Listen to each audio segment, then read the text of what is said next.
का केलं जातंय, कोणाच्या सांगण्यावर केलं जातंय, याचा फायदा कोणाला होणार आहे हे आम्हाला जाणून घ्यायचं आहे. आम्ही राष्ट्रवादीची पहिल्यापासून भूमिका आहे की गरिबाला घर मिळालंच पाहिजे. हा झोपडपट्टीमध्ये राहणारा, इलिगल बिल्डिंगमध्ये राहणारा, लिगल बिल्डिंगमध्ये राहणारा, किती 40-50 वर्ष बिल्डिंगमध्ये राहतात, त्यांना नवीन घरं मिळाली, त्यांच्या स्वप्नाची घरं मिळाली, तर ती म्हणजे राष्ट्रवादी त्याच्या मागेच उभा राहील.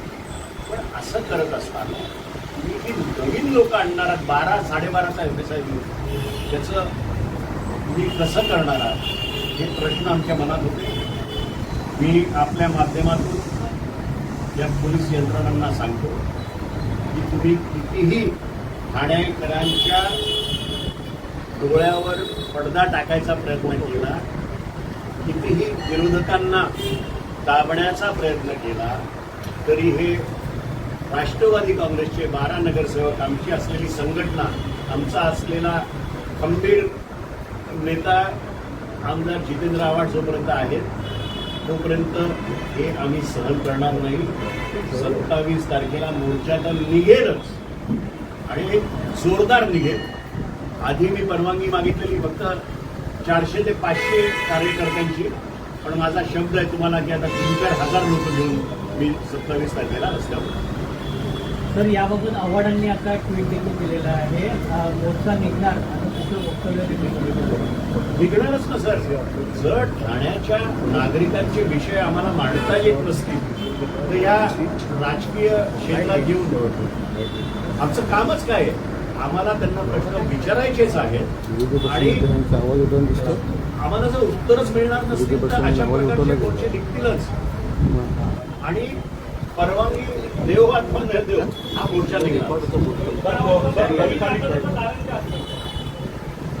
साहेब, त्यांना उत्तरं द्यायची नसतील किंवा जे प्रश्न आमच्या मनात आहेत त्यांची उत्तरच त्यांच्याकडे नसतील किंवा उत्तरं दिली तर ठाण्याचे नागरिक जे ऑलरेडी बेहाल आहेत त्यांच्या अंदाज येत त्यांना की काय चाललंय या शहरात, ते 10 प्रश्न ते विचारायला लागतील. हे लपंडावाचा खेळ त्यांना करायलाच लागणार आहे. मी त्या दिवशीच बोललो की महासभेत कर आकारणीचा विषय होता आणि त्या कर आकारणीच्या विषयावर सगळ्यांचं लक्ष होतं आणि पटकन ही SPV क्लस्टर 4000 एकरचं डेव्हलपमेंट हा विषय त्यांनी घेतला. म्हणजे त्यांना उत्तरं द्यायची नाही आहेत. आणि जर खऱ्या अर्थाने जर तुम्ही ठाण्याचं हित बघत असाल तर मग सांगा ना FSI किती मिळतोय, सांगा ना कुठल्या बिल्डरला काम मिळतंय आणि पारदर्शकता ठेवा ना. टेंडर प्रोसेस करताय, काय करताय, कुठल्या अनुषंगाने देत आहे. आता आज ठाण्यातला छोटा मोठा बिल्डर तर झोपला, एक छोटी बिल्डिंगचं रिडेव्हलपमेंट त्याला मिळालं असतं, आता मिळूच शकत नाही. आता यांना सुगी, ओबरॉय, हिरानंदानी असेच 30-40-50 एकरचं डेव्हलपमेंट करणारेच लोक पाहिजे. पण मूलभूत सुविधा जे आज आपण देऊ शकत नाही त्याचा हे विचारच करत नाहीयेत. आज तुम्ही विचार करा, जर SRA 4 FSI मध्ये होतं तर इथे काय लावलंय तुम्ही? 12-12.5चा FSI घेऊन कसे पूर्ण पडणार याचं उत्तर द्या आणि पाहिजे ते डेव्हलपमेंट द्या.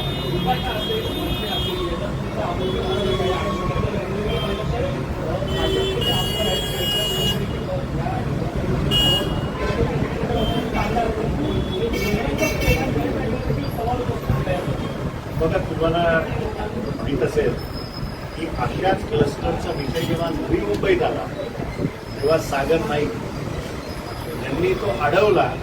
त्याचं अतिशय सुंदर भाषण याच्यावर घेतलं जातं. म्हणजे नवी मुंबईमध्ये गणेश नाईक साहेबांसारखे एक सिनियर मिनिस्टर अनुभवी आहे, त्यांना जर क्लस्टरच्या मागच्या गोष्टी कळल्या तर ठाण्यातल्या नागरिकांनाही हे कळणं गरजेचं आहे. आणि तुम्ही जो पहिला प्रश्न विचारला, माझं स्पष्ट म्हणणं आहे, राष्ट्रवादी त्या दिवशी रस्त्यावर उतरणार आहे. मी आपल्या माध्यमातून ओपनली सांगतो, काँग्रेस, उभाठा, मनसे आणि तेवढेच नाही तर ठाण्यातल्या नागरिकांना सांगतो की तुम्ही पण सहभागी व्हा.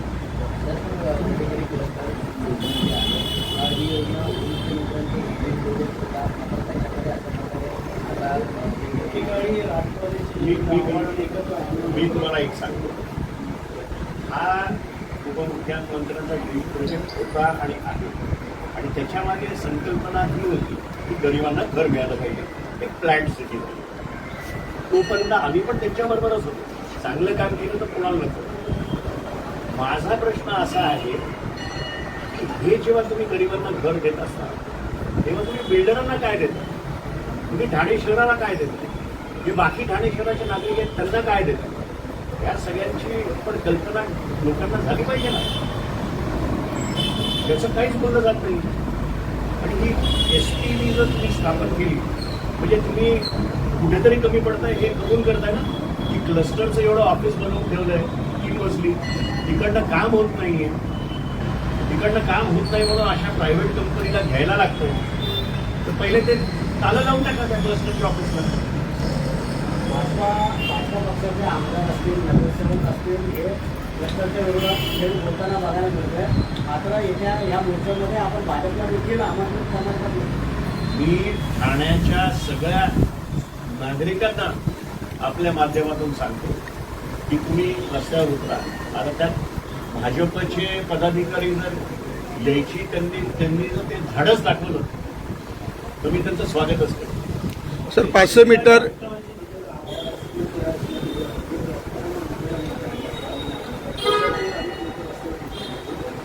सर तुम्हाला आठवण करून देतो की वेस्टर्नच्या बाहेर जेव्हा संजीव नाईक खासदार होते, आनंद परांजपे खासदार होते आणि आव्हाड साहेबांच्या नेतृत्वामध्ये क्लस्टर व्हावा म्हणून आम्हीच उतरलो. आमच्या क्लस्टरला सर विरोधच नाही ना, पण ज्या पद्धतीने क्लस्टर राहतो, ज्या पद्धतीने तुम्ही FSI देताय ह्या गोष्टी आम्हाला मान्य नाही. आणि जर खरं तुम्ही आम्हाला पटवून देऊ शकला की 12.5 FSI का द्यायला लागतो, तुम्ही आम्हाला पटवून देऊ शकला की 12.5 FSI दिल्यावर ठाणे शहराचं कल्याण होणार, तर आम्ही तेही मान्य करू. पण तुम्ही समोर चर्चेला तर या, उत्तर तर द्या. एवढा मोठा विषय 4,000 एकरचा विषय महासभेत तुम्ही चर्चेलाच नाही. आणि आमचा गटनेता ओरडून सांगतोय की ह्या एका विषयासाठी तुम्ही एक स्पेशल महासभा लावा आणि चर्चा होऊन दे. तुम्हाला चर्चाच नाही करायची, असं नाही चालणार.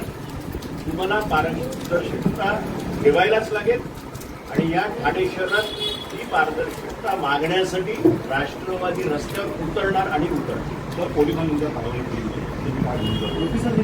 पोलिसांनी मला नोटीस दिलेली आहे. त्यांनी मला कुठल्या कलमांमुळे माझ्यावर केस टाकणार तेही सगळं लिहिलेलं आहे. आम्ही आता सगळ्याच्या समोर जायला तयार होतो.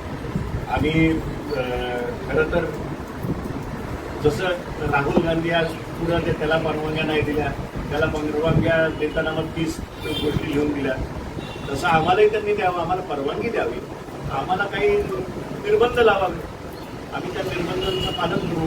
मी तुम्हाला 28 आंदोलनं गेले 10 महिन्यात दाखवली, त्याच्यावर एकही गुन्हा दाखल नाही झाला. त्यांनी परवानगी दिल्या. हुबेहूब जे ठरलं तसं राष्ट्रवादी वाढलं. मग असं असताना तुम्ही मला का परवानगी देत नाही, का माझा आवाज दाबायचा प्रयत्न करताय, हा प्रश्न माझ्या मनात आहे. आणि याचं उत्तर त्यांनी द्यावं. आम्ही सोमवारी आयुक्त साहेबांची भेट घेणार आहोत की आम्हाला साहेब परवानगी द्या. आम्ही कुठल्याही कोणाच्याही विरोधात घोषणा करणार नाही. आम्हाला काही उत्तरं पाहिजेत. त्या उत्तरांचं फक्त निवेदन घेऊन आम्ही जाणार आहोत. आमच्याबरोबर आमचे 12 नगरसेवक असणार आहेत, आमचे आमदार असणार आहेत, मी आहे, आमचे पदाधिकारी असणार आहेत. तर आम्हाला फक्त उत्तरं मिळण्यासाठी आम्ही निवेदन देणार आहोत. तेवढं आम्हाला द्यायची तसली तुम्ही द्या. सर हैदराबादच्या संदर्भात मोठा निर्णय घेतलाय की त्यांनी आता राखीव म्हणून अशी नोंद जाणार आहे. पण मात्र 193 एकर जमिनीबाबत शासन उदासीन का आहे? मी तुम्हाला त्या दिवशी जनता दरबार आणि मी त्या जनता दरबारला स्वतः मेकअप ठाणेकर या फोरमच्या माध्यमातून गेलो. तेव्हा 193 एकर्ससाठी पण एक SGNP जी मुवमेंट होती त्याची पण प्रतिनिधी गेले होते. तेव्हा नाईक साहेब म्हणले की मी तुमच्याबरोबर आहे, अशा प्रकारचा TDR देताच कामा नाही. पण त्यांनी एक बेसिक चूक केली. माझे संबंध त्यांच्याबरोबर आहेत, त्यामुळे मी त्यांना त्या तिथे काय बोलायला गेलो नाही. पण ते असं बोलले की नवी मुंबईचे काही NGOज ह्याच्या विरोधात सुप्रीम कोर्टला जाणार, म्हणजे ते चुकले. आम्ही त्या जनता दरबारमध्ये आलेलो एका वनमंत्र्यासाठी. त्यांनी हे सांगायला पाहिजे होतं की वनमंत्री किंवा वन खातं सुप्रीम कोर्टमध्ये का गेलं नाही. हा पहिला मुद्दा. म्हणजे वनमंत्री आहात तुम्ही म्हणता की तुमचा स्टान्स बरोबर आहे. तुम्ही म्हणता वाशीचे काही लोक कोर्टात जाणार आहेत. तुम्ही म्हणता तुम्ही पण कोर्टात जा, पण वन खातं जाणार. म्हणजे मला हे काय कळतच नाही काय. पण मग मी जेव्हा मग त्याच्यानंतर आम्ही ॲमेझॉन संदर्भात साहेबांची एक विषय मांडला. त्यांना मी बोलू लागलो. म्हटलं सर 193 एकर्स आणि 1053 एकरमध्ये एक साम्य आहे. तिथेही MRT कोर्टाने निकाल दिला, इथेही MRT कोर्टाने निकाल दिला.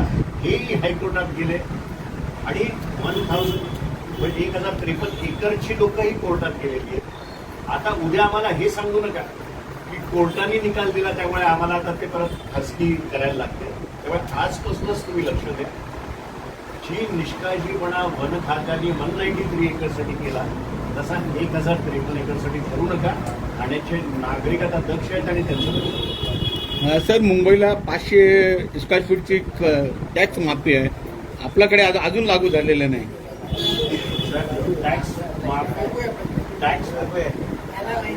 ह्या महासभेत 12% आलेलं आहे 20% जे कर वाढ केलेली आहे त्याचा आमचा विरोधच आहे. काही सूचना आम्ही दिलेल्या आहेत. त्या सूचनेसहित ते मंजूर कसं करा असं म्हणतोय. 1200 ते 1500 कोटी रुपयाचं जे थकीत LBTची थकबाकी आहे, पाणी खात्याची थकबाकी आहे, बाकी थकबाकी पब्लिसिटी डिपार्टमेंटवाल्याची थकबाकी त्यांची करा आणि हा करवाढ करू नका असं पक्षाचं